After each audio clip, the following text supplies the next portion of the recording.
Ici, Radio Clédou, c'est tout un monde entre vos oreilles. Radio Clédou, le journal, avec Sotelma Malitaire.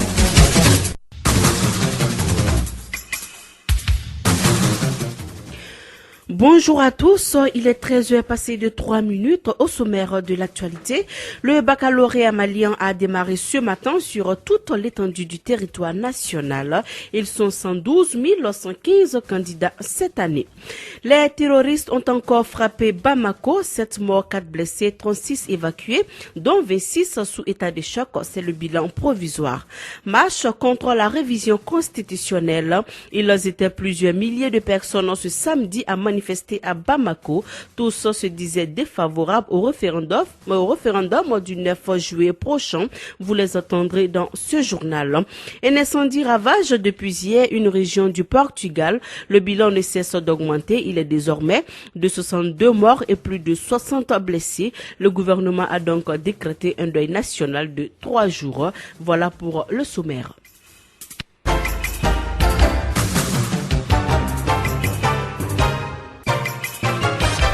Les épreuves du baccalauréat malien ont démarré ce matin sur toute l'étendue du territoire national. Ils sont cette année 112 115 candidats repartis entre 298 centres. Alors, bonne chance à tous les candidats. 7 morts, 4 blessés, 36 évacués, dont 26 sous état de choc. Tel est le bilan provisoire d'une attaque terroriste contre le campement Kangaba dans la périphérie de Bamako, situé près de Madio en commune 6. On fait le point avec Kassim Traoré. Un dimanche calme au campement Kangaba, situé au nord de Bamako sur la route de Ségou, a été perturbé par une attaque terroriste. D'après les témoins oculaires, ils sont arrivés sur une moto et dans un véhicule non immatriculé. Après, les djihadistes ont lancé l'attaque à partir du flanc de la colline qui surplombe le campement. Arrivés sur place, ils ont abandonné leurs engins tout en scandant Allah Akbar. 15 officiers français étaient dans la piscine avec leurs armes à portée de main. Un d'entre eux a réussi à abattre un terroriste, mais ils ont été obligés de décrocher car ils n'avaient que des pistolets alors que les terroristes utilisaient des kalash. C'est ainsi que la force spéciale antiterrorisme du Mali a été dépêchée sur les lieux. Un hélicoptère de reconnaissance a survolé la zone alors que des fumées noires s'échappaient du lieu. Général Salif Traoré, ministre de la Sécurité intérieure, dresse le bilan provisoire. Et donc il y avait 5 terroristes qui étaient abattus. Nous avons déploré 2 décès. Un monsieur qui, jusqu'à preuve du contraire, nous pensons que c'est un franco-gabonais et donc qui est décédé un client. Ensuite, une dame qui a été touchée par balle. Parmi les 36 rescapés, il y a des Français, d'autres nationalités européennes, des Maliens, des Égyptiens et des Kenyans plus un Camerounais. Il faut rappeler aussi qu'avant cette attaque, l'armée malienne a été victime d'une autre dans la région de Tombouctou, plus précisément à Goundam, dans le village de Bintagougou. Les militaires maliens ont perdu 5 hommes et un dégât matériel important. Les assaillants sont partis aussi avec des engins. Le ministre de la Sécurité nous explique ici comment l'opération a été menée. Alors il s'agit de dire d'abord le campement Kangaba, c'est un campement qui est un endroit qui est très vaste, qui a plus d'une dizaine d'hectares et qui est à la périphérie de Bamako. Et donc nous avons reçu l'information hier après-midi vers 16h, comme quoi des hommes armés seraient en train de tirer. Donc nous avons tout de suite envoyé les premiers éléments qui ont été accrochés, donc sur qui ils sont tirés. Et cela nous a permis donc d'envoyer les forces spéciales antiterroristes et qui sont arrivées immédiatement sur le terrain et donc qui ont commencé à les accrocher aussi. Donc les opérations ont continué, nous avons pu exfiltrer exactement, nous en avons exfiltré beaucoup et de toutes les nationalités, notamment européennes. Il y avait, entre autres, au moment où on faisait le dernier point de presse, il y avait 13 Français, 14 Maliens, un Camerounais, un Italien, 2 Espagnols, 2 Néerlandais, un Égyptien, mais il y avait aussi 2 Kenyans. Donc tard dans la nuit, donc les fouilles continuaient, parce qu'on avait eu l'information comme quoi certains étaient toujours dans leur bungalow. Donc les forces ont préféré sécuriser tous les endroits, les environs d'abord, avant de les exfiltrer. Donc nous aurons certainement dans les heures qui suivent un autre point où nous pourrons vous donner exactement le bilan de tout ce qui s'est passé. Moi, les enquêtes n'ont pas tranché cela, puisque pendant toute la soirée, c'était d'abord encore l'action. Donc, mais le procureur spécialisé du juge du pôle judiciaire antiterroriste a ouvert immédiatement une enquête et il s'est déplacé sur le terrain avec les forces, avec la brigade spéciale antiterroriste. Et donc, eux, ils ont ouvert leur enquête. Ils auront dans la journée un point de presse où il aura l'occasion de donner les premiers éléments. Nous avons effectivement, depuis le début de l'après-midi, nous avons récupéré, parce que sur l'Indiadis qui avait été blessé, mais qui avait pu se cacher dans les rochers. Et donc nous avons récupéré l'arme et d'autres choses. Nous avons aussi un téléphone. Et donc tous ces appareils-là ont été mis à disposition des enquêteurs, donc qui vont les faire parler. En tout cas, nous continuons d'appeler la population au calme et surtout à la collaboration. Voilà, c'était donc là le ministre de la Sécurité, Salif Traoré. Marche à Bamako contre la révision constitutionnelle. Ils étaient plusieurs milliers de personnes ce samedi à manifester. Tous se disaient défavorables au référendum du 9 juillet prochain visant à réviser la constitution du 25 février 1992. La marche a commencé à la place de la Liberté pour finir à la Bourse du Travail. On fait le compte rendu avec Arunaba. Députés, hommes politiques, citoyens lambda, leaders religieux, artistes, la liste des présences était longue. Tous se sont donné la main pour dire non à la révision constitutionnelle. On n'acceptera jamais qu'on contribue notre constitution. Même si elle est bonne, elle doit changer. Nous sommes d'accord qu'on doit changer la constitution, mais il faut mettre la forme. Un mois, on ne peut pas réviser une constitution. Et on ne change pas notre constitution par rapport à un accord pour la paix. On peut changer par rapport à un accord de paix et non pour la paix. Parce qu'il faut un jeu de mots. Ils ont dit l'accord pour la paix. Ça veut dire qu'il y a un accord qui doit être signé.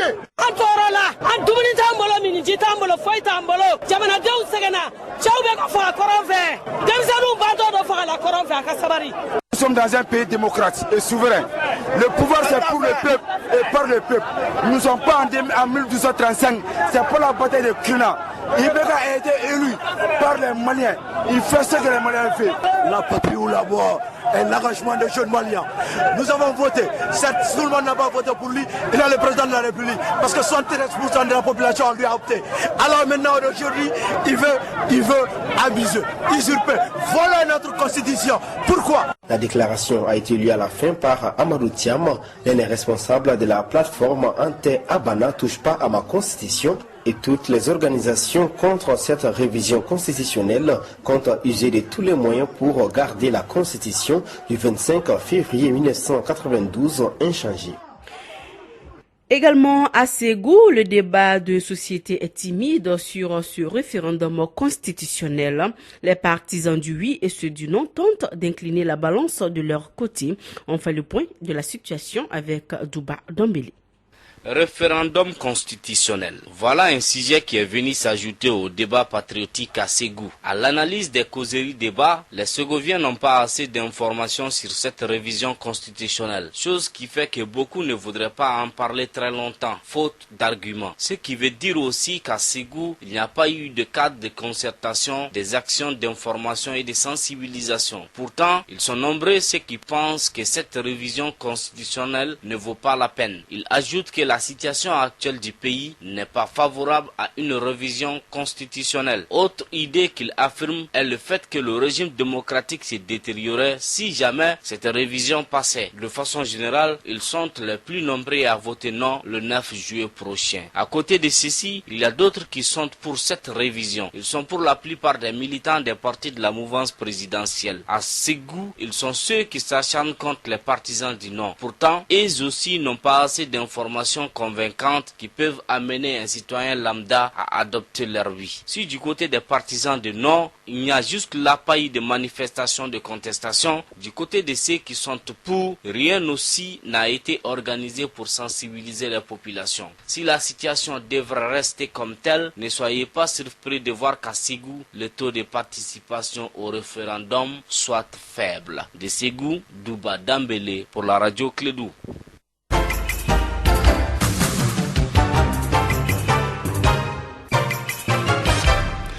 Des propositions pour une meilleure prise en compte de la problématique migratoire au Mali. C'est au total 21 points de recommandations qui ont sanctionné ce week-end les travaux des premières journées de concertation sur les questions migratoires. Durant les 3 jours de travaux, les participants venus du Mali et de la diaspora ont contribué aux échanges avec des pistes de solutions. Ils espèrent tous maintenant une application immédiate de la part des autorités. Quelques-uns se sont exprimés au micro de Mahamadou Khan.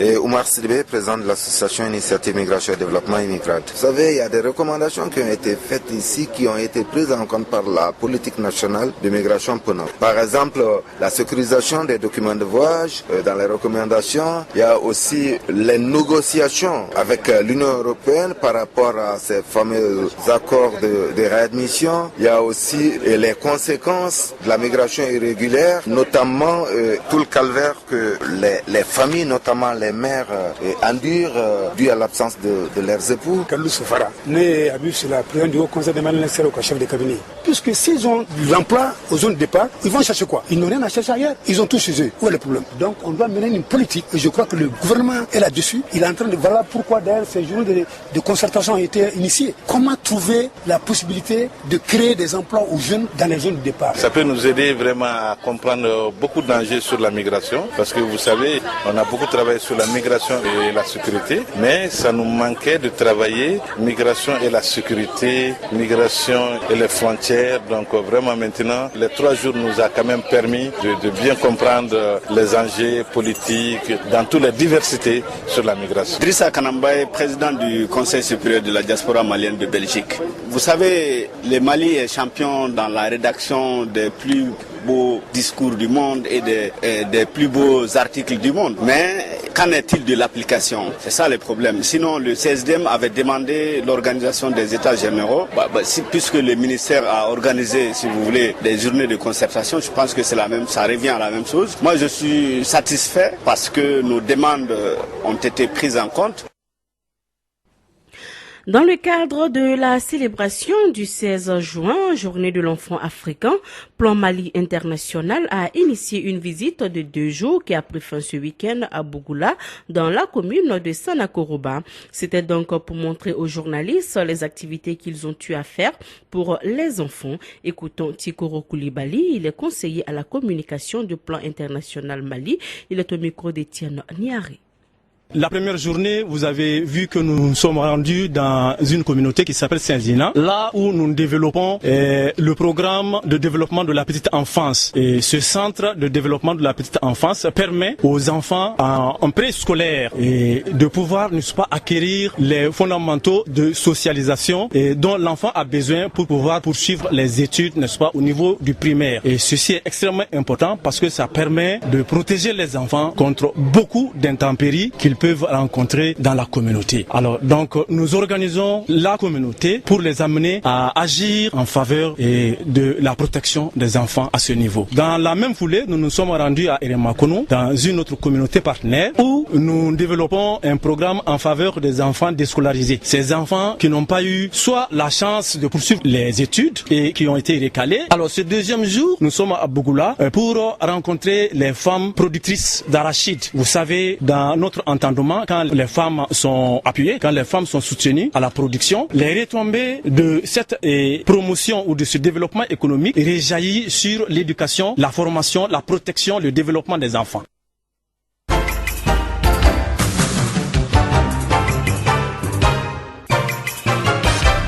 L'actualité internationale nous conduit tout d'abord en Côte d'Ivoire.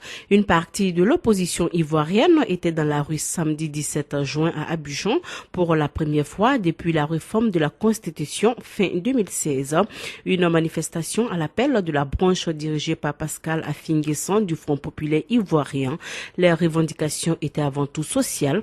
Tous s'indignent du dénouement de la crise des mutants de mai dernier à l'image de ce fonctionnaire. Un incendie ravage une région du Portugal. Le bilan ne cesse d'augmenter. Il est désormais de 62 morts et plus de 60 blessés. Le gouvernement a donc décrété un deuil national de 3 jours et 200 pompiers sont à pied d'œuvre. Cette tragédie est la pire tragédie qu'ait connue le Portugal, mais ce n'est pas le moment de chercher des responsabilités politiques, commentait ce matin le gouvernement à Lisbonne. La première ministre britannique Theresa May, affaiblie par ses mauvais résultats lors des législatives et les vives critiques sur sa réaction après l'incendie de la Gryphon Towen, entame les négociations avec l'Union européenne dans un contexte difficile. Elle, qui souhaitait un mandat solide pour pouvoir renforcer sa position dans les négociations, est aujourd'hui sur le point de perdre sa place à la tête de l'exécutif.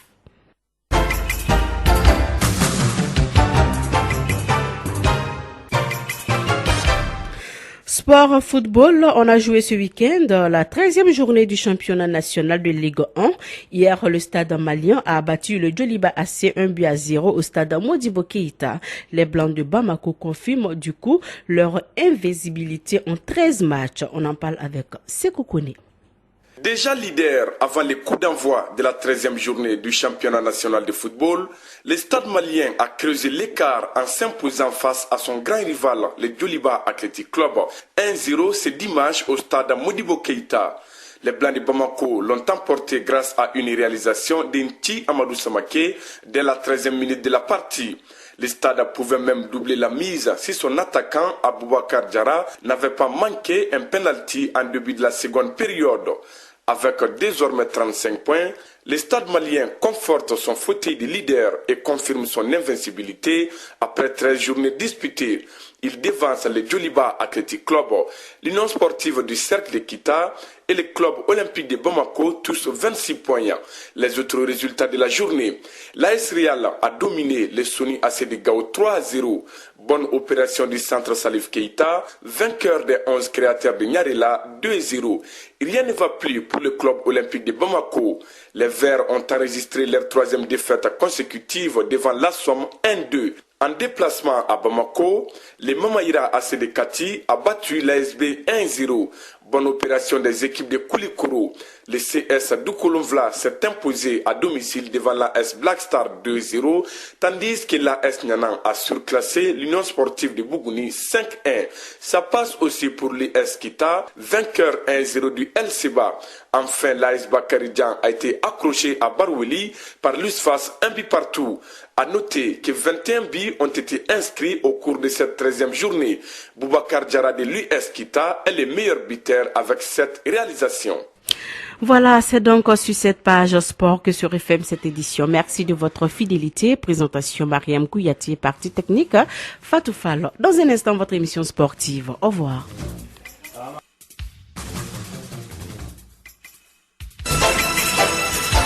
Radio Clédou, le journal avec Sotelma Malitaine.